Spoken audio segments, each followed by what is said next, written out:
a few years ago, I just said that, the next China is actually still a lot of China. I was pleased to hear Premier Li and the government actually launching a consumption-led economy, domestic one in China. China's supply chain is a match in many different segments, right? So as we found, there are many different segments where China is like 80% or 90%, right, of actually the world supply.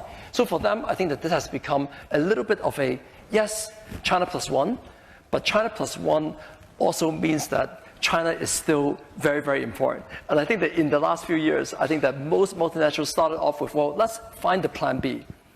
But the plan B ended up having China being a pretty big component of the plan B, right? So a few years ago, I just said that, the next China is actually still a lot of China, but it's a little bit also where for the same value for money, for the same cost efficiency in many different categories, this is something that actually will be very, very difficult. A lot of people are trying to say, well, let's build over here.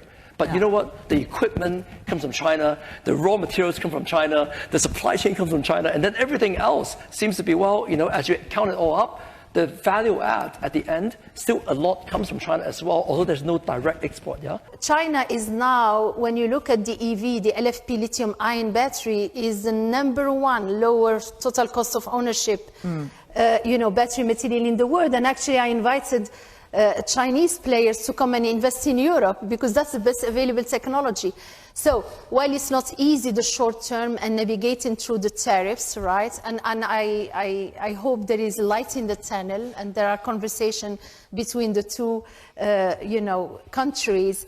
Frankly, even in Q1, GDP China grew 5%. They are still exporting and there is diversion of output, specifically in the chemical industry, into Europe. I was pleased to hear Premier Li and the government actually launching a consumption-led economy, domestic one in China, which is extremely important to address the capacity issues. But frankly, in the chemical industry, there are bright days through innovation and innovation-led economy, and China is going to become a champion in that in our industry.